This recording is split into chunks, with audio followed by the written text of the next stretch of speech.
Jamaal Finkley, BlackTree TV. Hi, Jamaal. Hi, Hi, Hoon. How are you? Eunice? How you doing? Good. good. How are you doing? Pretty good. I'm gonna start with you, Hoon, because I read that you come from a family of scientists, molecular biologists, and all this. And I Mhm. wonder, like, how was the turn when you went into the arts? Like, was it were they accepting? Did they just want something different, or did they push back and say that you need to, be a scientist? What do you think, Jamaal? I don't know. I mean, No, interestingly, while there was always a question, I remember actually the first Broadway show I did, Flower Drum Song, at the reception for that, where, everyone's sort of in their full regalia with everyone feeling as good as they possibly can about the show. My parents were there, and I think that made an impression on them. But even still, afterwards, I remember my late father saying, it's still not too late to go to medical school. So I was kind of like, all right, this isn't a fight. This isn't a fight I'm winning. Yeah. But having said that, my father and his family was a little bit of the black sheep as well by going into academia and science. So I think on some level he understood what it meant to forge your own path and sort of strike out on your own. So while I didn't feel like, I felt like they were, you know, somewhat skeptical, but cautiously supportive at the same time. yeah. It Eh, also helps to do it later in life. That's true too. Yeah, Yeah. which we both did. Eunice, I hear that you have a rescue dog, I and do. I wonder, first, do you use the rescue dog as a to read your lines to it, and and how does That the is such rescue a dog specific question. I love it. how does the rescue dog comfort you, like in between sets, in between jobs, like how does that emotionally like stabilize Honestly, you it, in it your really career? does ground me, and she constantly humbles me because we disagree a lot. Her and I, she's a very opinionated, mostly Australian cattle dog. So they're not the easiest of breeds. And I've had to learn how to basically become a dog trainer because of her. So it really it it gets you out of any big head you might get real quick when when you have somebody who's always going to take you down. A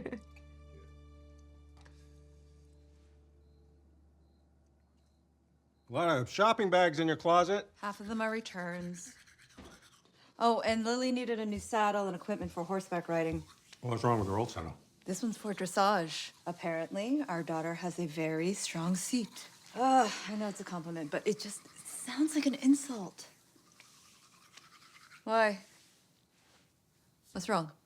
I think with the renovation and everything, we should try to cut back on spending just for a little while. Hey, are we okay? No, it was just a little cash crunch. We're fine. Good. Because, we can always return the Spectre.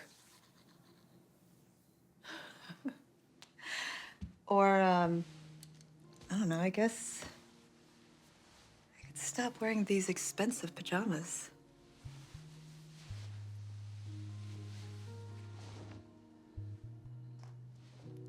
Better?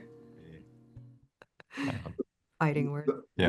The one thing I really got from this show, I mean, I got a lot of things, but it felt like, I'm watching rich people problems from the cheap seats. Hmm. I Hmm. wonder, like, how was it? How fun was it reading the script? And was there any like moments where y'all was like, no, this is just so outlandish, it's crazy. Like, how was that script read for you guys reading through this story and follow along with what all the twists and turns?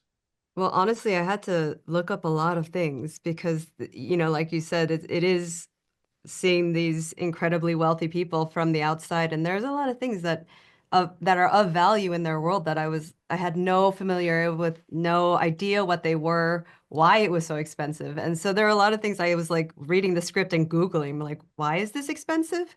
So it's a little bit of a cultural learning curve in that way. But yeah, it's kind of cool to see that despite all of the shine and the sparkle, there's there's that doesn't necessarily mean happiness. Yeah, That that's not going to be a guarantee that it's really just about the loved ones that you keep close to you that makes the real difference. And I think the expectation versus reality is one of the themes of the show that really drew me to it. You know, what struck me though was that it wasn't so different from reading like a script for like a fantasy series or a sci-fi series, because you know in those instances you have to learn the world as well, and you're looking for the human being in that and the human story in it, and it just happens to be a world that exists with us here.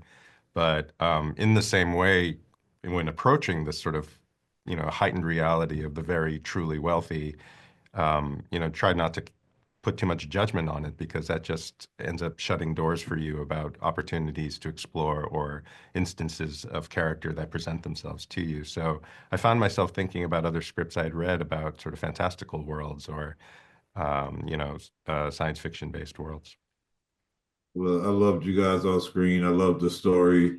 I loved the rich base of characters that had like all these different storylines with it. It's a great series. Can't wait to the audience. Hello, Kitty. Who's that? This is Macaroni, who likes to interrupt interviews. This is probably her third interview that. Ah, Macaroni. Well, But, Shemaya's downstairs probably interrupting the bellhop, so that's fine. but I love the series, man. And you guys do a great job. Can't wait to see everything else y'all got coming. Thanks very Thank you. much. Bye, Macaroni. Bye, bye.